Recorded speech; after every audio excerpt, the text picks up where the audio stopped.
समीकरण का घात होता है, एक रैखिक समीकरण जो होगा तो उसका घात क्या होगा। अब जाहिर सी बात है, जो एक रैखिक समीकरण जैसे कि ए एक्स प्लस बी, ये क्या है, एक रैखिक समीकरण है, ठीक है, यानी कि इसको एक घात समीकरण बोलते हैं। एक रैखिक समीकरण को एक घातीय समीकरण बोलते हैं। अगर द्विघात समीकरण तो लिखा था दो घात समीकरण। तो यहाँ पे पावर क्या है, घात क्या है, एक ही पावर है, तो आंसर क्या हमारा होगा, ऑप्शन हमारा सी इसका बिल्कुल सही आंसर हो जाएगा। अगला सवाल है tan पाई का वैल्यू क्या होता है। देखो tan पाई, अब यहाँ पे पाई का वैल्यू यहाँ पे पूछ रहा, एक्चुअली में सवाल है tan पाई बाई 2 है, ठीक है, tan पाई बाई 2 है, मिस्टेक यहाँ पे था, tan पाई बाई 2 का वैल्यू आपसे पूछा जा रहा, तो इजी सवाल है ना, फिर tan पाई बाई 2 आप आराम से कर सकते हो जी बिल्कुल। तो tan पाई का यहाँ पे मतलब यहाँ पे रेडियन माना जाएगा, तो रेडियन को एक रेडियन का मान 180, यानी कि पाई एक रेडियन का मान 180 होता है, 2 से काट देंगे तो 90, ठीक है, और कितना आ गया tan 90 डिग्री, ठीक है। तो आप जानते हैं tan 90 का वैल्यू क्या होता है, जानते हैं इसी तरीके से जी। तो tan 90 का मान होता है इनफिनिट, क्या होता है, इनफिनिट, ये अपरिभाषित, क्या बोलते हैं इसको, इसको बोलते हैं अपरिभाषित, ठीक है। तो tan 90 का मान आपको पता है। अगला सवाल है कि बिंदु दिया हुआ 4-3, ये किस चतुर्थांश होता है, कितना हल्का हल्का सवाल दिया हुआ है ना। तो देखो ये आपका इस तरह से बनाते एक ग्राफ में, एक से ये वाई एक्स आता है, इधर जो रहता है प्लस प्लस रहता है, ठीक है, इधर जो रहेगा क्या रहेगा, माइनस प्लस रहेगा, इधर क्या रहेगा, माइनस रहेगा, और चौथा में रहेगा प्लस माइनस। देखिए तो यहाँ पे आपको क्या लिखा हुआ है देखना, आपको कितना क्या इसका चिन्ह क्या है वही देखना है। 4 में प्लस है, 3 में माइनस, यानी कि प्लस माइनस, और प्लस माइनस देखो आपको यहाँ दिख रहा है चतुर्थ है, यानी कि आंसर क्या हमारा हो गया, 3 का आंसर हो गया वो डी इसका बिल्कुल सही आंसर हो गया, ठीक है। अगला सवाल देखो, वृत्त के केंद्र पर बना कोण कितना डिग्री होता है, वृत्त के केंद्र पर बना कोण कितना डिग्री होता है, ये आपसे पूछा जा रहा है जी। तो वृत्त का केंद्र, ये देखो वृत्त है, इसके केंद्र पर कितना डिग्री कोण बनेगा, जाहिर सी बात केंद्र पर 380 डिग्री 360 डिग्री कोण बनेगा। वृत्त के केंद्र पर कितना डिग्री कोण बनता है, 360 डिग्री का कोण बनता है, ये बात आप याद रखें, ठीक है, कि वृत्त के केंद्र पे 360 डिग्री कोण बनता है। चलिए ठीक है, अगला सवाल है, देखो बहुलक पूछा जा रहा है, 3 5 2 5 7 5 5 8 का बहुलक, तो जो ज्यादा बार आ रहा है देखो 5 एक बार 2 बार 3 बार 4 बार तो आ गया 5, यानी कि आंसर हमारा क्या होगा सी, है ना। बहुलक कितना है, 5 है। अगला सवाल, ये देखो सवाल दिया हुआ है, इसको ध्यान दीजिएगा क्या दिया हुआ है, त्रिभुज एबीसी में एक त्रिभुज है, एबीसी का एक त्रिभुज बनाते हैं, ठीक है,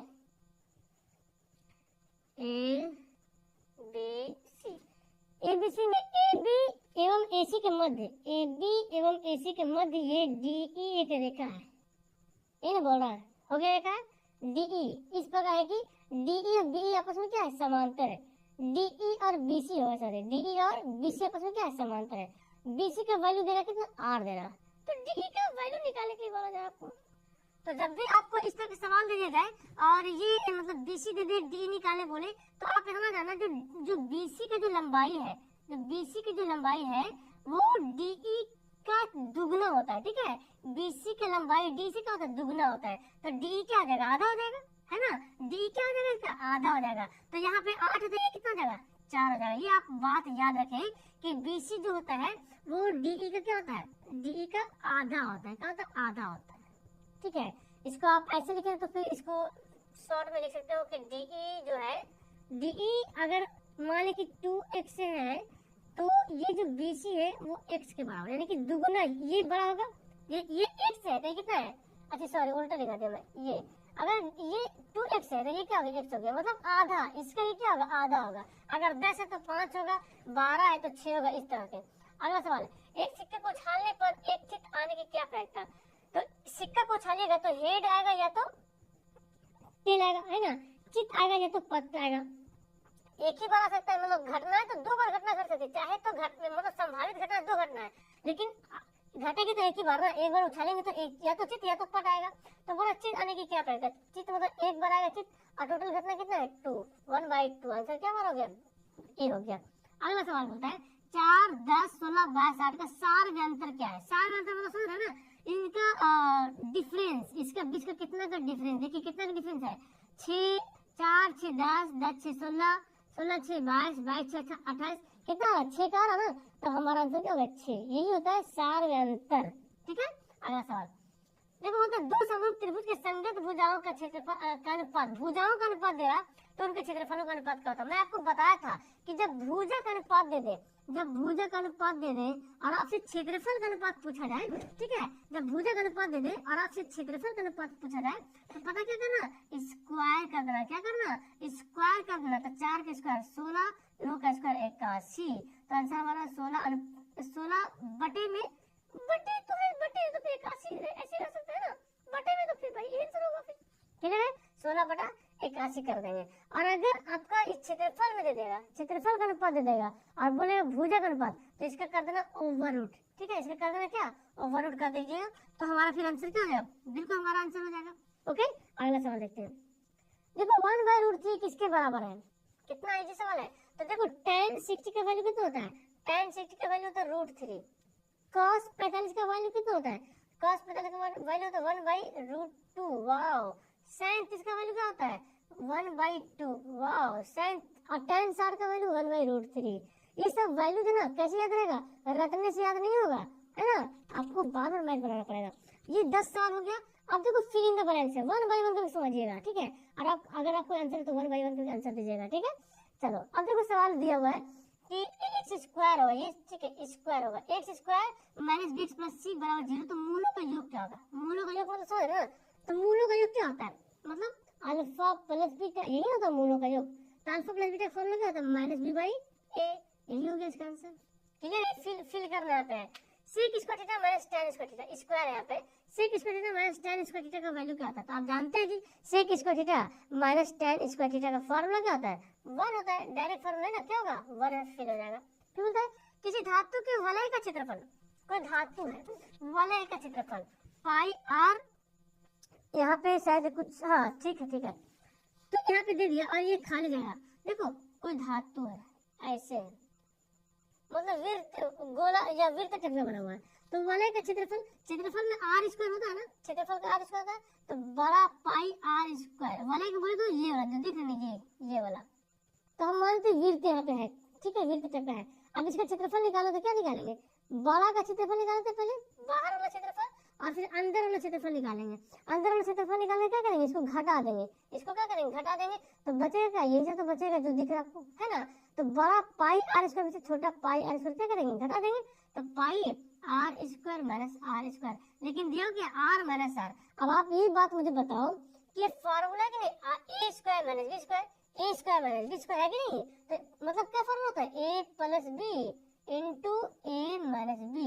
तो आपको a माइनस b दे दिया है, देखिए r माइनस r दे दिया है, तो बचा क्या capital R plus small r, यही दोनों बचा, तो ये दोनों फिल हो जाएगा, ठीक है, ठीक है, समझ में आ गया। देखो सवाल 14, कितना अंक का सवाल आया था 16 में, मूल बिंदु का निर्देशांक कौन नहीं जानता है, बच्चा जानता है, मूल बिंदु का निर्देशांक क्या होता है 0 0 होता है, क्लियर है। 1 4 x 5 12 का माध्य 7 हो तो x का वैल्यू क्या होगा, तो माध्य निकालना है 1 + 4 + x + 5 + 12, ये इसका माध्य कितना है 7 के बराबर है। कितना बचा 1 2 3 4 5, 7 बचे, 5 तो इधर है, आई जोड़ दीजिए, 4 1 5, 5 + 10 और 10 12 22 प्लस x, ठीक है ना। तो x का वैल्यू कैसे निकालेंगे, 35 - 22, तो घटा दीजिए, 5 में 2 गया 3, 13, क्या गया यहाँ पे 13 आ गया जी, बिल्कुल। तो हमारा आंसर क्या आ गया 13 आ जाएगा, x का वैल्यू कितना है 13 हो गया, आंसर हो गया। फिर इन द ब्लैंक्स आता था, अब तो ऑब्जेक्टिव है ना, मतलब देखो मैथ में कोई ऑब्जेक्टिव नहीं होता बच्चा, ठीक है, दिमाग से निकाल देना मैथ का ऑब्जेक्टिव के रट लेंगे, एकदम कतई नहीं। मैथ में आपको बनाना पड़ेगा, कलम तो चलाना ही पड़ेगा, और आप बहुत महान है तो फिर आप दिमाग में कैलकुलेशन कर लेंगे, कैलकुलेशन तो करना ही पड़ेगा ना, ऐसा नहीं कि रट जाइएगा कि बिहार की राजधानी कहाँ है, ऐसा नहीं कर चलेगा। किसी असंभव घटने की प्रायिकता, देखो ये सब है वन लाइनर है, किसको याद कर लीजिएगा, 2 3 क्वेश्चन है ना। असंभव घटना, जो घटना कभी घट ही नहीं सकता है, तो उसकी प्रायिकता क्या खाक निकलेगा, मतलब 0 निकलेगा। असंभव घटना, जैसे मैं बोल दूं कि एक पासा को फेंके तो पासा में 1 आएगा 2 आएगा 3 आएगा 4 आएगा 5 आएगा 6 आएगा, है ना। अब एक पासा में तो ये 6 हो सकता है, अब हम बोले एक पासा को फेंकने पर 8 आने की क्या प्रायिकता, तो बोलेंगे दिमाग खराब हो गया, 8 आएगा, पासा कभी आ ही नहीं सकता, असंभव घटना है, घटना कभी घट ही नहीं सकता है ना, ठीक है, तो वो उसकी प्रायिकता क्या हो जाएगी 0 हो जाएगी, ठीक है। देखो अब अगर गर्मी के दिन हो जाए, एकदम गर्मी बेतहाशा गर्मी, ठीक है ना। अब वहाँ पे मैं बोल दूं ठंडा हो जाए तो बोले यार पागल तुम हो गया, इतना गर्मी तू ठंडा कैसे बोल देगा, अभी तुरंत ठंडा कैसे होगा, इम्पॉसिबल है ना। तो वही हो गया फिर किसी बाह्य बिंदु से वृत्त पर खींची गई आसपास रेखाओं की लंबाई क्या होगी, ठीक है, किसी बाह्य बिंदु से। तो ये मानते वृत्त बना हुआ, देखिए आप समझिए ये वृत्त बना हुआ, ठीक है, और बाह्य बिंदु यहाँ पे मान ली बाह्य बिंदु, तो एक पॉइंट यहाँ लग जाएगा, एक पॉइंट यहाँ जाएगा। तो किसी बाह्य बिंदु से बाह्य बिंदु से वृत्त पर खींची गई आसपास रेखाओं की लंबाई क्या होती है, समान होती है। क्या होती थी, समान होती है, बराबर होती है, ठीक है ना, समान होती है या बराबर होती है, जो भी लिखो। यदि किसी द्विघात समीकरण में विवेचक शून्य हो, विवेचक शून्य मतलब d बराबर 0 है ना, विवेचक शून्य मतलब d बराबर क्या 0, तो दोनों मूल क्या होंगे, दोनों मूल क्या होंगे, बहुत ही फैंटास्टिक यहाँ पे सवाल है कि दोनों का मूल क्या होगा, समान होगा। क्या होगा, दोनों मूल समान होगा और वास्तविक होगा, है ना, बराबर होगा। पढ़ते हैं ना, जब d इक्वल टू 0 हो तो मूल क्या होता है, समान होता है, पढ़ते हैं। और d अगर 0 से बड़ा हो जाता है तो मूल का असमान मतलब बराबर नहीं होता है। लेकिन d अगर छोटा हो जाए तो इसको मतलब बोले काल्पनिक बोलते हैं। क्लियर है, ये सब बात आप जानते हैं तरीके से। ये देखो लॉन्ग सवाल यहाँ पे दे दिया क्या, 2 4 0 0 को जोड़ने वाली रेखा के मध्य बिंदु का निर्देशांक। देखिए सवाल कैसे दे रहा है, बिना बनाए बिना काम चलाए कैसे काम चलेगा। तो आप तो कंटिन्यू पढ़ रहे हो यहाँ पे, है ना, तो बना लिए। लेकिन इस टाइम के लोग के पास इतना साधन नहीं था जितना साधन आपके पास है, ठीक है, बस उसका ट्यूशन जाना, ट्यूशन आना उतना कम था। और यहाँ पे तो इधर से भी पढ़ रहे हैं, ऑफलाइन भी पढ़ रहे हैं, कोचिंग में जा रहे हैं, स्कूल में जा रहे हैं, इधर से ऑनलाइन क्लासेज बहुत सारे पढ़ रहे हैं। तो जाहिर बात है एकदम अच्छा परफॉर्मेंस रहेगा। ये सब सवाल तो आप मुंह पे आपको सवाल आंसर रहेगा। मध्य बिंदु निर्देशांक निकालने का फॉर्मूला क्या होता है, x1 plus x2 by 2 y1 plus y2 by 2। तो x1 कितना है 2 और x2 कितना है 0, तो 2 0 बाई 2, y1 कितना है 4 और y2 0, 4 0 बाई 2। तो ये तो काटेंगे तो 1 ही नहीं निकलेगा, इसको काटेंगे तो 2 आएगा ना, 1 2 कितना आएगा 1 और 2 हो गया, 1 2 का 4 हो गया, आंसर हमारा 1 2 हो गया। देखो ये बोलता है ये कौन सी संख्या है, बोलिए परिमेय के अपरिमेय। तो ये आप बोलिए सर ये तो अपरिमेय संख्या है, कौन सी संख्या है ये है अपरिमेय संख्या। ये हमारा पहला सेटिंग का खत्म हो गया 2016 का। अब क्वेश्चन कम है इसीलिए हम एक ही वीडियो में दोनों चलाते ताकि जल्दी से एक क्वेश्चन बैंक में झमेला खत्म हो जाए और आप लोग को याद भी कर। देखो सवाल यही है लेकिन एक संतुष्टि दिल में पैदा होगा, अरे यार मैं पूरा 11 तक क्वेश्चन बैंक सॉल्यूशन कर लिया, क्या बात है ना। और सब्जेक्टिव भी क्वेश्चन में ला ही रहा हूँ धीरे धीरे, है ना। तो जो सब्जेक्टिव क्वेश्चन इंपोर्टेंट वही मैं आपको शो करता हूँ, बाकी तो इजी वाला बना ही ले रहे हैं आप। बिंदु दिया हुआ है कि बीच की दूरी क्या होगा, बीच की दूरी निकालने फॉर्मूला जानते हैं ना, x1 माइनस x2 का whole square plus y1 minus y2 का होल स्क्वायर का ओवर रूट।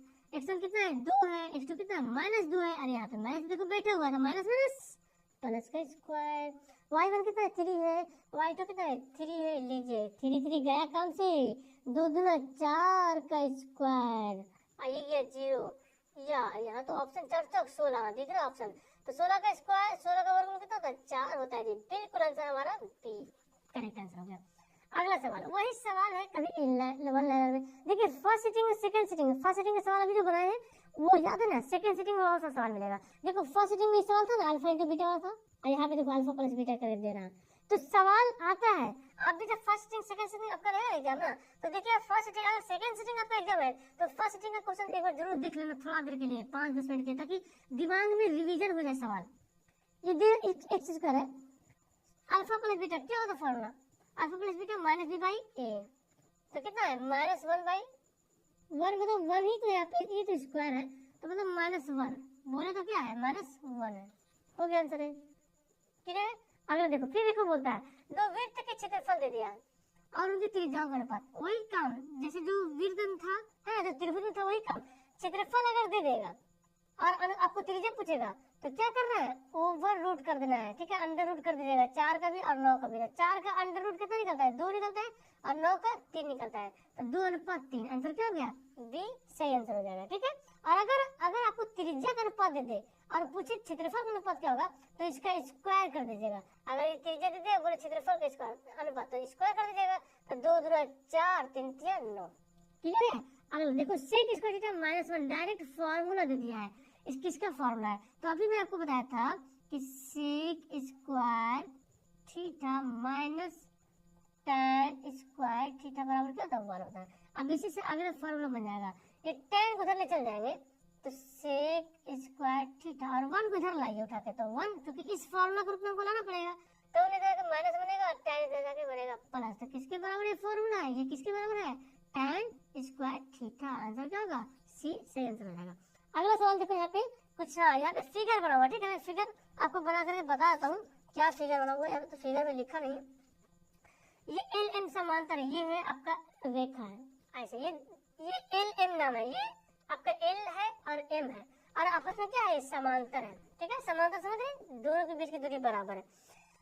यहाँ पे कोण दिया हुआ है और यहाँ पे भी दिया हुआ है, यहाँ पे दिया हुआ 3D प्लस 50 डिग्री, ठीक है ना, और यहाँ पे दिया हुआ है 2D प्लस 20 डिग्री, ऐसे दिया हुआ, ठीक है, 3D प्लस 50 डिग्री और 2D प्लस 20 डिग्री। तो बोलता है D का मान निकालो।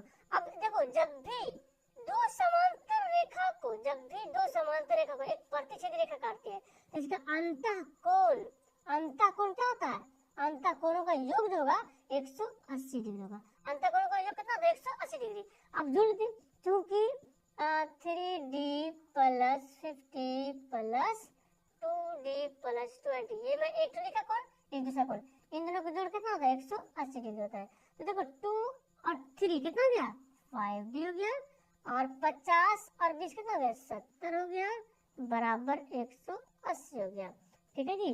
अब क्या करेंगे, 5D 70 को भगाइए यहाँ से, तो 180 माइनस 70 चल जाएगा, ठीक है।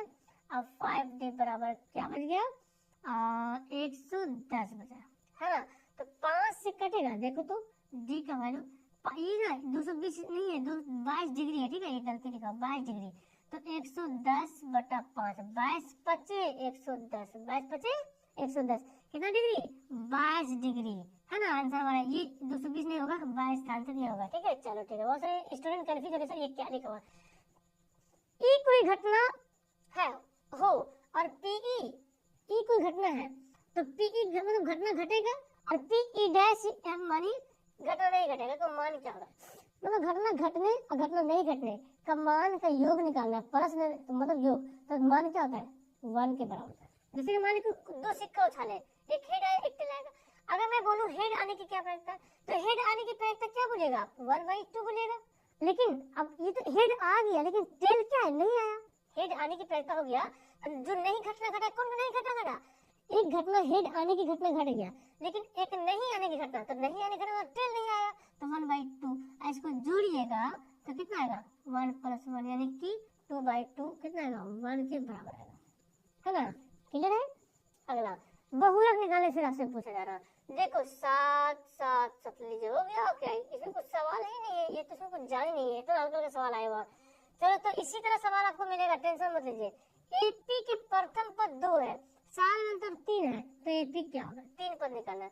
प्रथम पद बोले तो 1 बराबर 2 और साल अंतर बोले तो 3। अब हमारा एपी निकालना है, तो पहला पद तो 2 होगा, क्योंकि पहला पद बोल रहा और सारा अंतर होता तो वो बढ़ने उतना डिफरेंस होना, उतना का अंतर होना, तो 2 3 में से पहले 2 जोड़ दीजिए, ये 2 है ना, इस 3 जो 4 अंतर है इसको 3 जोड़ देते, 3 2 5, फिर 3 जोड़ेंगे 5 3 8, इस तरह से बढ़ता जाएगा। देखो ऑप्शन मिल रहा जी, मिल रहा, आंसर हमारा क्या होगा, बी होगा। इस तरह से नहीं बनेगा। अगला सवाल देखो, ये देखो sin π/4 माइनस cos π/4 का मान क्या होगा, तो पाई का वैल्यू में क्या बोले 180 यहाँ पे सेट करना है, तो sin 180 degree by 4 minus cos 180 degree by 4, काटा पीटी करो, 4 चौक 16 4 5 20, 4 चौक 16 4 5 20 लीजिए जनाब, तो क्या गया sin 45 degree minus cos 45 degree, और sin 45 का वैल्यू 1/√2 और cos 45 का मान भी 1/√2, दाल भात चोखा एकदम हो गया 0, आंसर क्या हो गया, एकदम डी आंसर हो गया, है ना। सॉरी क्या मैं बोल रहा हूँ, आंसर हमारा बी होगा, क्या होगा 0, है ना, बी बी डी नहीं बी, बी जी नहीं डी नहीं बी होगा, ठीक है। अगला है थीटा कोण वाली त्रिज्या खंड का क्षेत्रफल। क्षेत्रफल को मैं क्या क्षेत्रफल, ओह सॉरी, क्षेत्रफल, ठीक है, टाइपिंग मिस्टेक हो गई। क्षेत्रफल क्या होगा, तो क्षेत्रफल जानते हैं त्रिज्याखंड, त्रिज्याखंड का क्षेत्रफल क्या होता है, theta by 360 pi R square, theta by 360 pi R square, theta by 360 pi R square होता है, याद कर लीजिएगा। अब देखो भरने वाला एकदम 1/1 करके आंसर देगा, ठीक है। अब देखो भरने वाला सवाल को ध्यान से देखेंगे।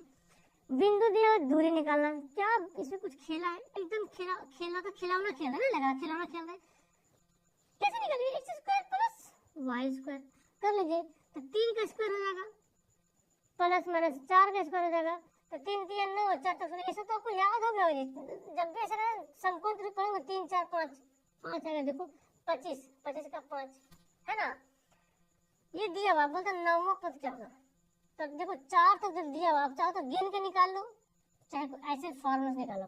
पहला पद 2 है, तीसरा पद 8 5 है, चौथा पद 8 है, तीसरा पद 8 है और चौथा पद 11, सब देख रहे कितना बढ़ रहा, 3 3 बढ़ रहा, तो 11 इसमें ऐसे ही हम बढ़ा लेते हैं बिना फॉर्मूला से, 11 3 14, 14 3 कितना है 17 है ना, 17 3 21, 17 3 20, नंबर पूछ रहा ना, ठीक है, 20 3 23, 23 3 26, लीजिए क्या दिक्कत है 23 है ना, तो यहाँ पे सवाल कितना आ जाएगा, देखो गिनो, पहला दूसरा तीसरा चौथा पांचवा छठा सातवां आठवां नौवां, तो बोल रहा था नौवां पद कितना है 26 है।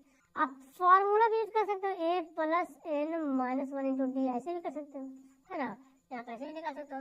a का वैल्यू दिया हुआ है 2, n का वैल्यू बोला नौवां पद, तो n में से 9 से घटेगा कितना होगा 8 गुना d का वैल्यू कितना है, अंतर कितना है 3, 2 प्लस 8 3 24, 2 कितना होगा 26, ऐसे भी निकाल सकते हैं।